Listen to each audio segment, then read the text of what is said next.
women will be Your more... introduction would also be nice. Okay, I'm Vandana Pai. I again come from a business family. We have different businesses, and yes, I think women do well. Is it because we are multitasking and we juggle?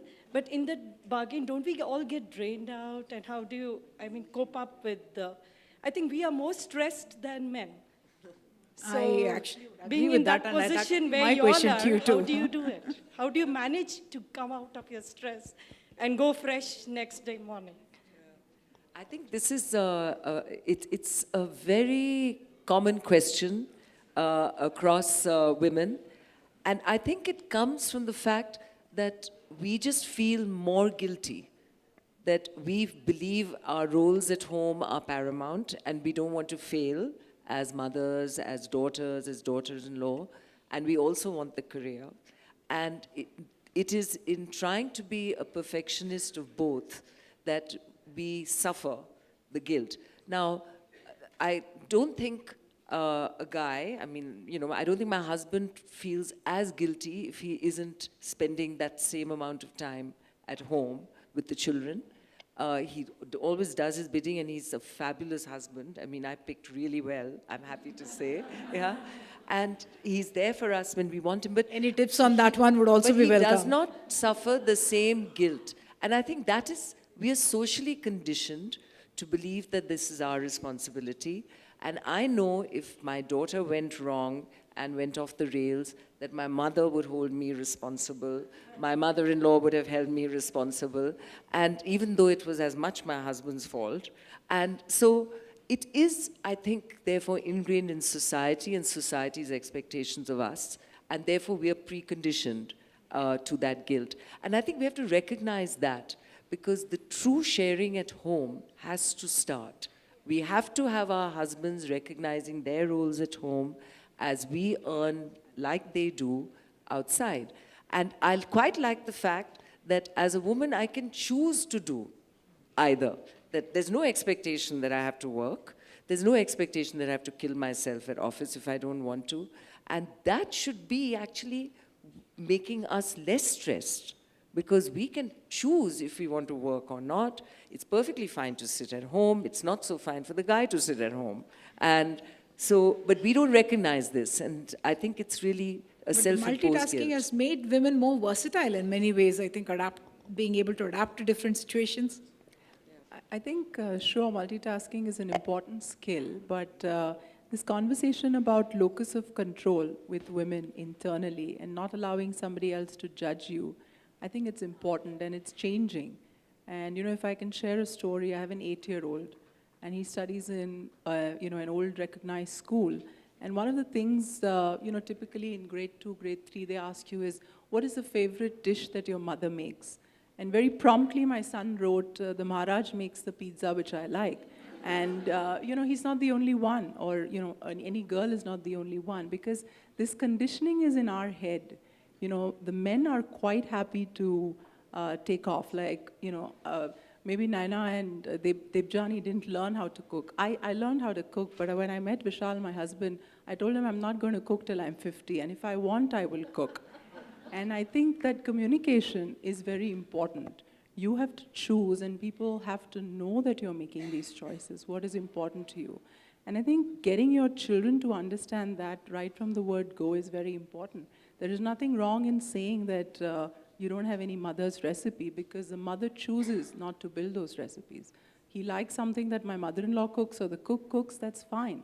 And that helps, build the confidence in you to articulate your ambition of what you want to do.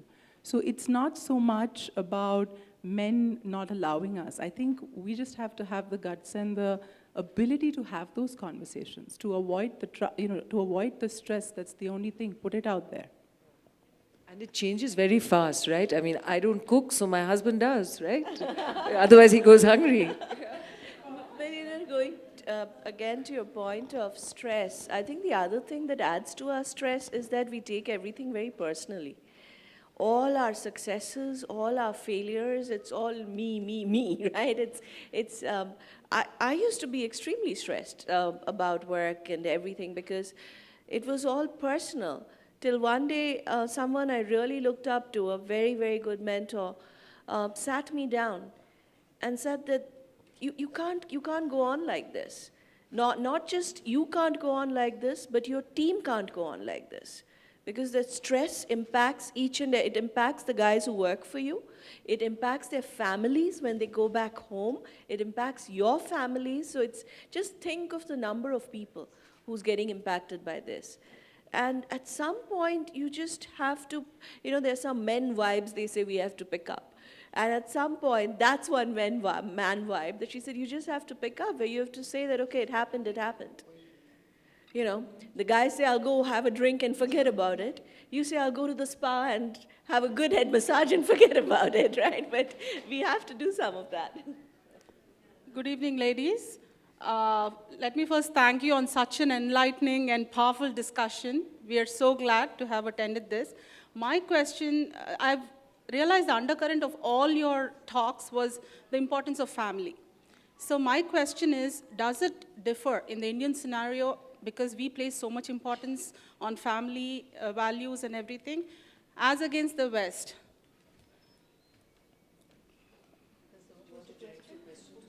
Do you want to? What was the Anyone. question? Anyone. I certainly, haven't worked abroad, but whatever I've learned from, my company is an iconic American company, and I do visit a lot of partners there. In Starbucks, about 60% of people who work in the US are women, and they proudly do it so, whether they're the store partners or people at the support center.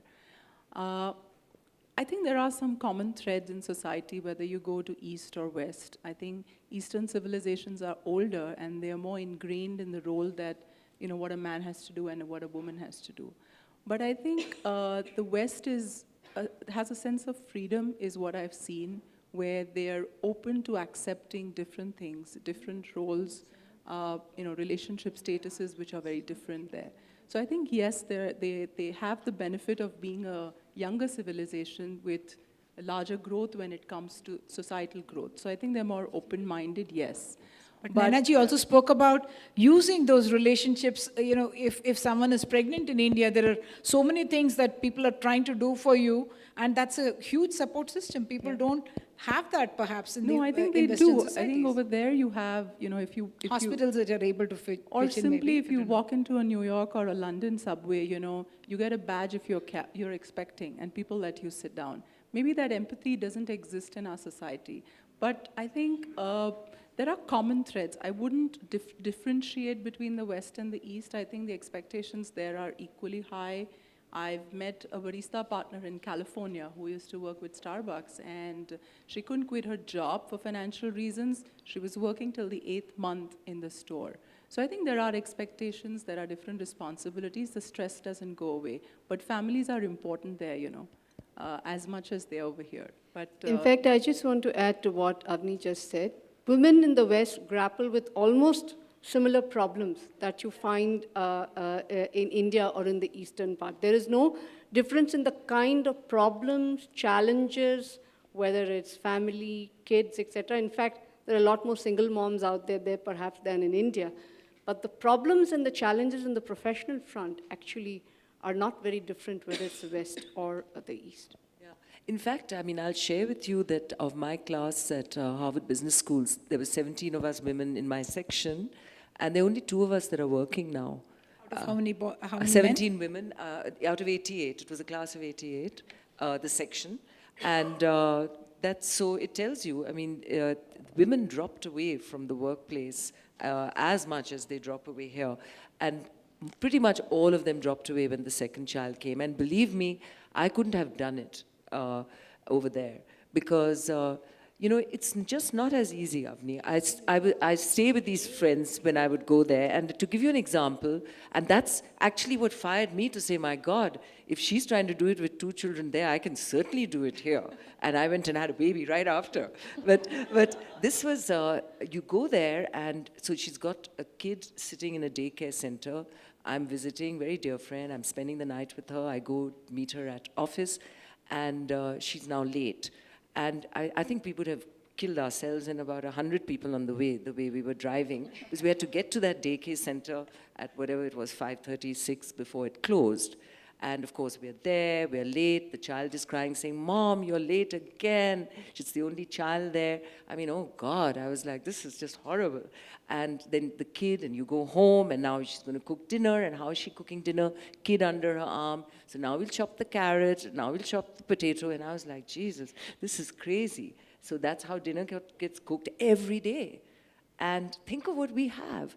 And then you would really think about, why aren't we working? You know, and I think that's why women in Hong Kong have the same privileges we have, and many of them are therefore in high places. And we are really privileged. You know, on a lighter note, in addition to our families, we take our maids, cooks, drivers for granted. The women in the West don't have those privileges, certainly. And it's affordable, you know. Even in a middle-class family, it's still affordable. Not easy, but affordable. Thank you. I think sometimes we over A young man there.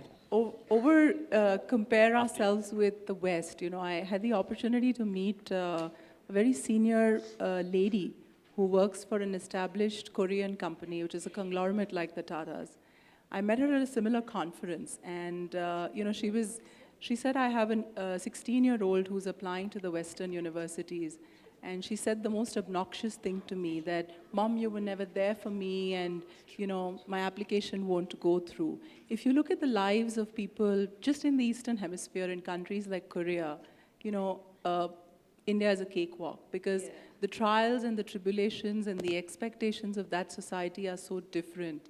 We should really look at some of the things that are happening around us and not always look at America as a benchmark. So yes, there are pluses and minuses in every society, but where you are is where you find the challenge the biggest. But not, it's a good place, but you think it's the biggest challenge. After meeting her, believe me, I thought we're really fortunate, or at least where I am, I thought my battles were smaller.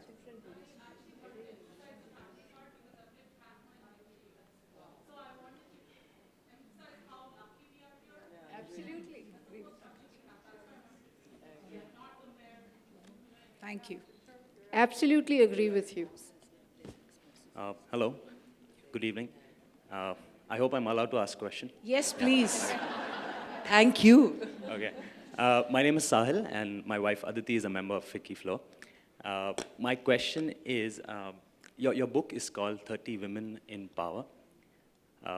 And I just wanted to know from Ms. Kidwai ji that what is how would you define the word power? And it's not only directed to you. I'd like to know from all the women there, because I don't think I'll ever get a chance again to get advice from such great women. So that's my question. How would each of you define the word power? Thanks. So it was really, it's never easy to capture in a title what you want to say. But for me, it was really to find women who had arrived and were in CEO positions and were therefore leading organizations in the country. And I wanted there to be a mix of a few known faces, but certainly more lesser known faces, so that we could celebrate what we have in our country and we don't always recognize. Because believe me, we could do another 3 volumes of this. So what is power? I think for me, it wasn't even trying to define what power was. The fact that you were a CEO leading an organization which had a certain critical mass of people suggested that you were in a position of power. And that's the criteria. It's as simple as that. And all these women lead organizations, they lead men and women, and they do a damn good job. Yeah. I can attempt 2 words at least, as far as power is concerned, is the ability to influence, to transform, and bring about change. You feel very powerful when you're able to do that.